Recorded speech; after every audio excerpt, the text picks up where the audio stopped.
tardes, estimados alumnos de la materia de Sociología Criminal que se dicta en esta casa de estudio YESIP. Bienvenidos sean todos nuevamente a esta materia. Eh, los que ven en diferido el material que se va a cargar en ese tema, pues pueden consultar, pueden allí revisar las actividades que que se han planificado en la plataforma de la universidad. Recuerden que son 3 módulos y cada uno de esos módulos pues tiene una actividad propia que ustedes pues, deben desarrollar antes del 10 de junio o para el 10 de junio. Vamos a hablar hoy sobre las teorías de la sociología criminal. Nosotros en la semana pasada, en la primera clase, hablábamos sobre la importancia de la sociología criminal en el estudio del delito. El delito no podía ser estudiado solamente desde el punto de vista del sujeto activo, del agresor, sino que también de la víctima. Era muy importante el estudio de este a los fines de entender por qué pues, ocurre este hecho.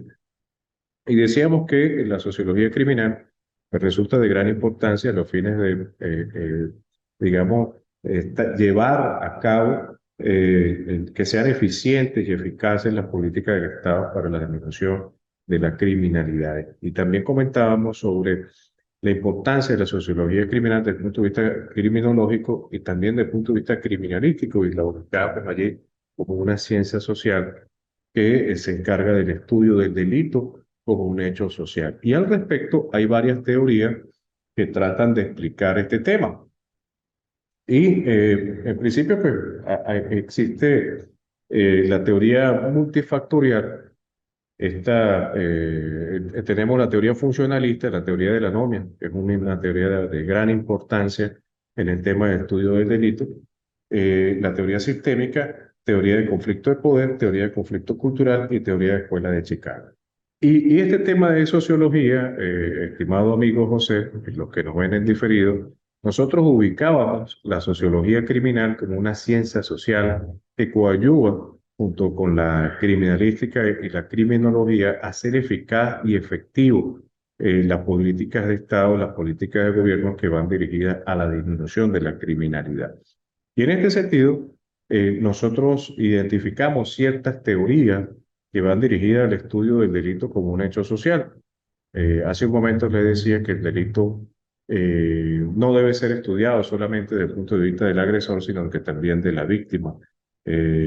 Cuando se unen el camino del delincuente, el intercrimen con el intervictimario, pues allí aparece el delito como un hecho social. Entonces hay varias teorías que tratan de explicar este tema del delito. Y entre ellas en particular encontramos las teorías multifactoriales, una teoría funcionalista.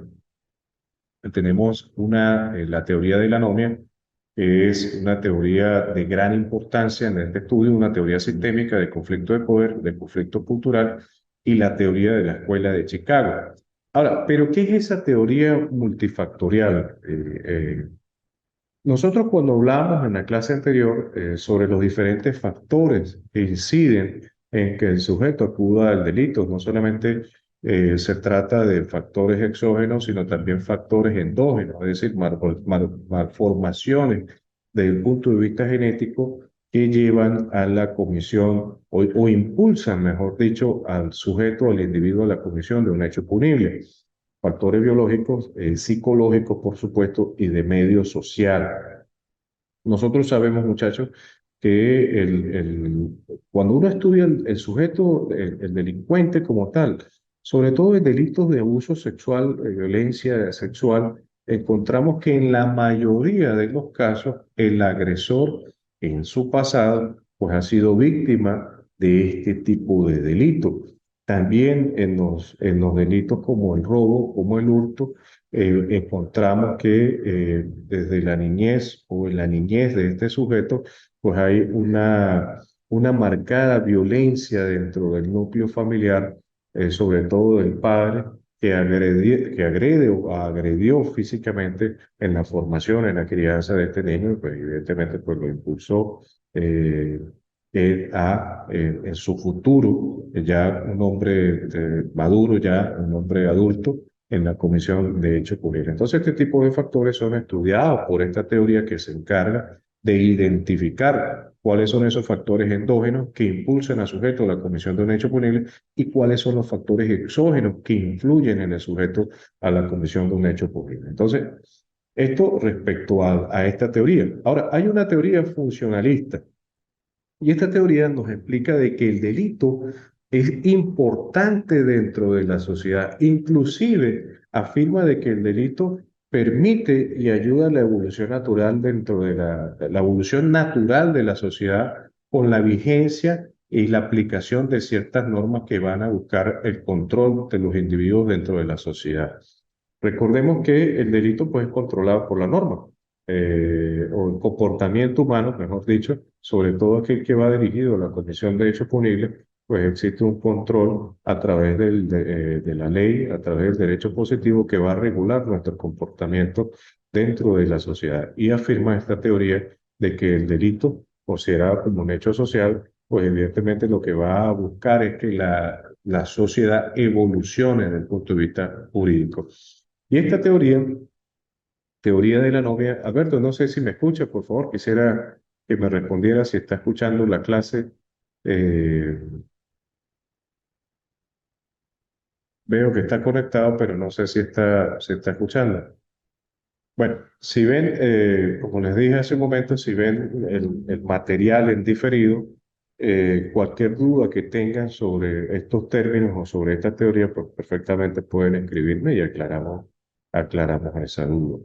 La teoría de la anomia, esta teoría en particular, tiene que ver con Emily Durkheim, este sociólogo de origen francés identificó que el comportamiento humano dentro de una sociedad evidentemente estaba regido por ciertas normas, pero la ausencia en la aplicación de esa norma se traducía en un desorden social, se traducía en anarquía dentro de la sociedad. Y esto pues evidentemente ocurre frente a la apatía que hay, yo diría más bien por algunos organismos de carácter policial, que frente al delito, que frente a ciertas circunstancias que pueden ser consideradas como delito, pues no, digamos, no aplican el contenido de la norma como está establecido. Un ejemplo que yo siempre coloco sobre este tema de anomia, que quiere decir anarquía en todo caso,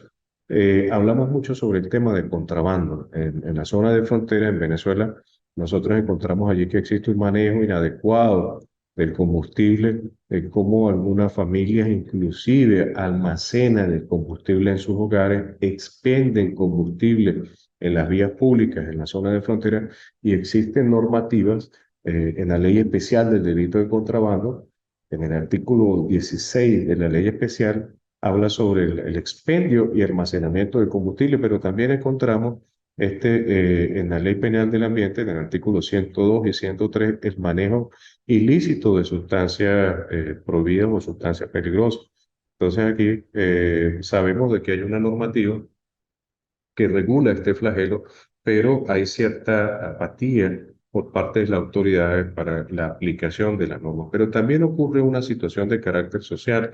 Sabemos la ausencia de oportunidades de trabajo en la zona de frontera e impulsan a estos individuos a estas prácticas ilícitas para poder pues, obtener allí los recursos que le van a permitir pues darle, digamos, modestamente satisfacción a las necesidades personales y a lo de su núcleo familiar.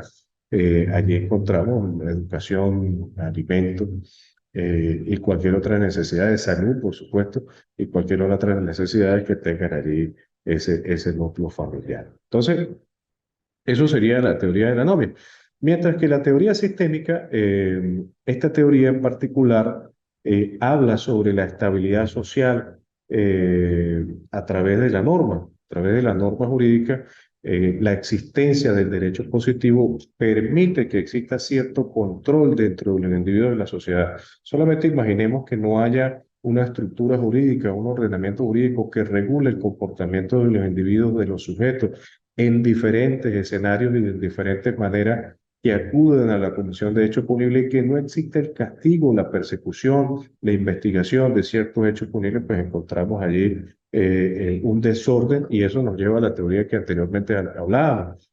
anomia, nos lleva a la anarquía dentro de la sociedad. Entonces, esta teoría sistémica nos afirma de que, desde el punto de vista sociológico, el delito es importante porque permite la aparición y la creación de ordenamientos jurídicos necesarios para el control del delito dentro de la sociedad. Otras teorías, como la del conflicto de poder y el conflicto cultural, en especial esta del conflicto cultural, nosotros en los últimos tiempos hemos visto cómo la diáspora de venezolanos, cómo la migración de venezolanos en diferentes latitudes, en especial en Latinoamérica, más de 7 millones de venezolanos han salido del país y se ha encontrado con un choque cultural en las diferentes regiones donde han decidido emigrar en búsqueda de lo que algunos han llamado el sueño americano o un mejor, digamos, buscar una mejor vida para él y para su núcleo familiar. Entonces, ese conflicto cultural o ese choque de cultura, pues evidentemente allí se crea cierta distorsión en el comportamiento de los individuos y lo impulsa la comisión de hechos punibles ante la ausencia de oportunidades laborales. Entonces, fíjate, la migración, cuando no es controlada por los estados, por los países, por los gobiernos, pues causa también un deterioro desde el punto de vista social en los países y en las sociedades que reciben a los migrantes, porque evidentemente las oportunidades son escasas, las oportunidades de progreso, y eso impulsa a estos individuos que no tienen oportunidad de incorporarse a la actividad laboral lícita del país que recibe, lo impulsa a la Comisión de Hechos Punibles. Y el conflicto de poder tiene que ver principalmente con, digamos, las bandas organizadas, cómo se pelean el poder de cierta sociedad, de cierta región, para poder, digamos, sacar provecho desde el punto de vista económico sobre lo que allí ocurre. Un ejemplo también que se vive sobre este conflicto de poder, lo vemos muy a menudo en la zona de frontera. Siempre he dicho que allí ocurre una simbiosis entre lo legal y lo ilegal, entre lo lícito y lo ilícito. Y vemos cómo diferentes grupos armados que hacen vida en la zona de frontera, no es un secreto, es un hecho público, notorio y comunicacional, que hay diferentes bandas delincuenciales dedicadas al cobro de vacunas, al cobro digamos, de cantidades de dinero por el tema de contrabando, por el tráfico de personas, el tráfico de drogas y ahorita en la actualidad por el tráfico de personas y de prostitución.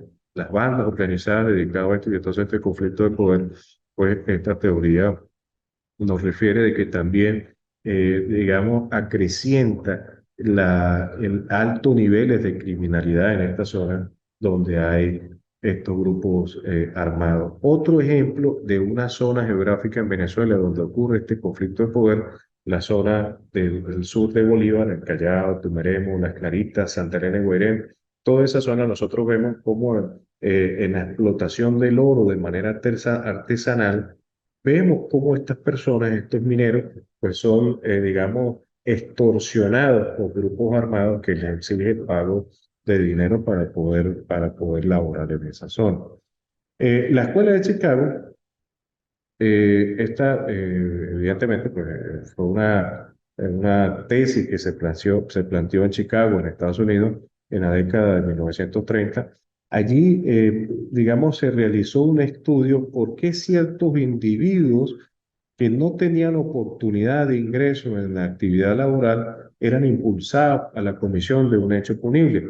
Allí nace, o mejor dicho, el origen de la palabra marginalidad tiene que ver con aquellas personas que rodeaban la ciudad de Chicago, que estaban al margen de la ciudad y se les llamó marginales porque rodeaban la ciudad, y estas personas pues no tenían oportunidad para ingresar a los bienes y servicios que normalmente o eran adquiridos por otras personas. Entonces, eran impulsados a la comisión de hechos punibles. Y eso viene dado principalmente porque todos en algún momento pues tenemos la necesidad de adquirir bienes y servicios de calidad que a lo mejor nuestros ingresos pues no nos los dan, y acudimos, o mejor dicho, en este caso, acudían a la comisión de hechos punibles para poder optar a vehículos para poder optar a bienes, alimentación, que le permita pues la satisfacción de sus necesidades y acudía principalmente a la Comisión de Hechos Punibles. Esto es las teorías que yo quería comentar sobre el estudio de la sociología criminal, de los cuales pues me pareció importante resaltar estas teorías que comentamos, en especial la teoría de la anomia, la teoría sistémica, la teoría de la Escuela de Chicago. Resulta interesante que ustedes profundicen sobre este tema. Ya nos quedan 2 minutos, muchachos. Los que ven la clase en diferido, eh, cualquier duda, como le dije hace un momento, pueden comunicarse con mi persona para aclarar estos temas. Y posteriormente vamos a revisar en la próxima clase el tema que tiene que ver con los factores que inciden en la criminalidad, especialmente los factores endógenos y los factores exógenos que impulsan al individuo a la comisión del hecho común. Y por último, quiero desearles una feliz tarde y un feliz fin de semana. Hasta luego.